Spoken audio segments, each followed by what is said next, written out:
Hello fellow egoists, today we'll be going way more in depth on my past analysis of chapter 223, so if you haven't watched it, go for it and then come back to this video. So to get this out of the way, Isagi's new piece, which I think will be commending, has actually been shown to us earlier in the manga, on top of Yuki asking Isagi if he had any other plans earlier in the match. A great post talking about this was made by a good friend BadGuyFromThere on Reddit, which I'll link in the description. The one thing I wanted to add is why Isagi may be able to surpass Snuffy with his use of that piece. Is the fact that Isagi has an egocentrism piece. So whereas Snuffy gives jobs to players that make up use of their physicality, here Isagi could go further and gives jobs that fit with a character's ego, making it so that he maximizes not only one's performance, but also gateway to enter flow. To give you an idea of that, he would be able to use the piece of Chains of Trances that he discovered in the U20 match, though he does use that piece through crossflow interactions. With this out of the way, I can finally gush about certain things which I missed in last video.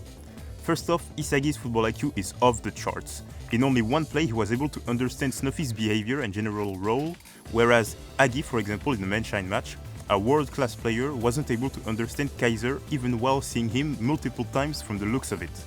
For the play itself, we have one of my favorite details and one that's really not easy to notice if you don't pay attention to it. That is the Isagi and Noa synergy being fire on the field. You might not understand what I'm talking about, so let me explain.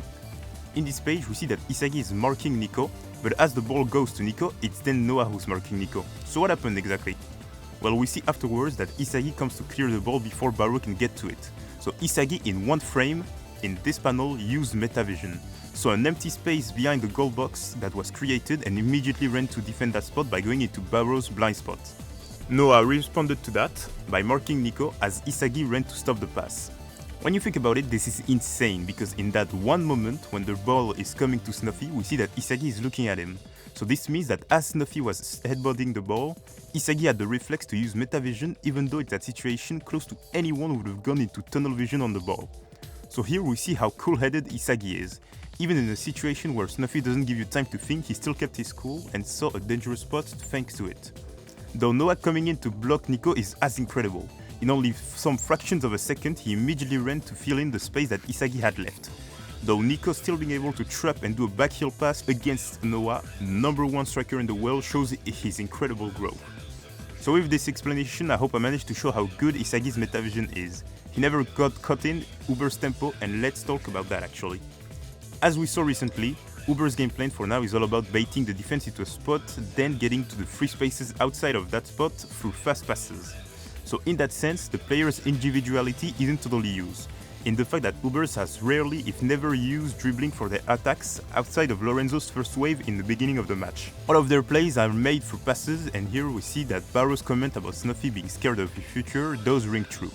Ubers doesn't allow the players to go outside of their designated role. For example, Baro is simply used as a finisher, but his trap dribbling has never been used, and the Joker gameplay that he makes him such a field player is totally erased from his playstyle. Without going into too many details, we see that Uber's philosophy is something that tames egos. Though there is one character who has been said to be never afraid to change and kept following his ego even at the expense of Snuffy's tactics: Niko. When following his ego and going ad-lib, he was reprimanded by Aiku of all people, the one who was destroyed by following the rules of Japanese football. So with this, I have big hopes of Niko helping Ubers be reborn and awaken when in the dire situation. Now, a question made by Greffera on my Discord server was about how Snuffy may respond to Isagi's new piece. Personally, I would see Snuffy not being able to push through Isagi's defense with his use of Raichi and maybe other bastard players. And if we follow Snuffy's characterization, all his tactics potentially getting foiled by Isagi may lead Snuffy to give up.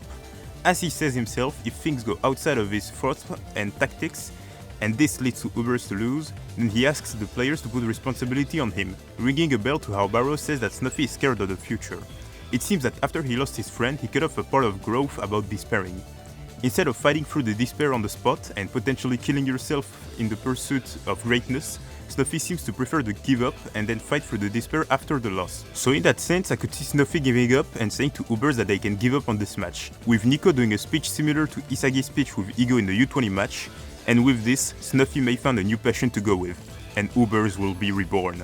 Now, one thing I wanted to touch on is Isagi's conversation with Noa. Here we see that Isagi is asking for Noa for a way to beat Snuffy.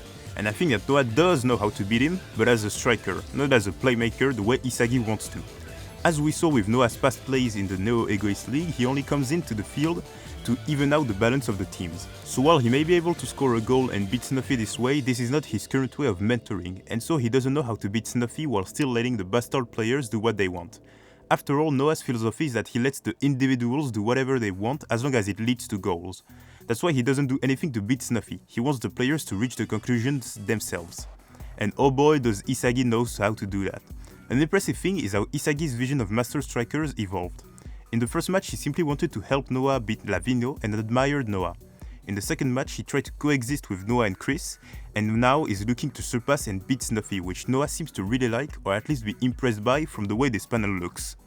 And finally we get to the final point of the video. A question from Young Nobu on my Discord server who asked about my thoughts on Kunigami. Personally I think that this match isn't the game for him to shine. The way his character has been shown to me is that his current way of doing isn't the way he's meant to be. By doing so, he can only get poaching goals. The moment he'll finally start to becoming a force that needs to be reckoned with will be in the PXG match when he'll find his answer to what is a hero.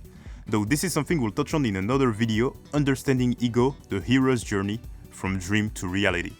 And with this, the video is done. I hope you enjoyed it, and if you have anything you want to tell me, go on my Discord server, no need to worry about pinging me, just go for it. And with this, have a great one, fellow egoists.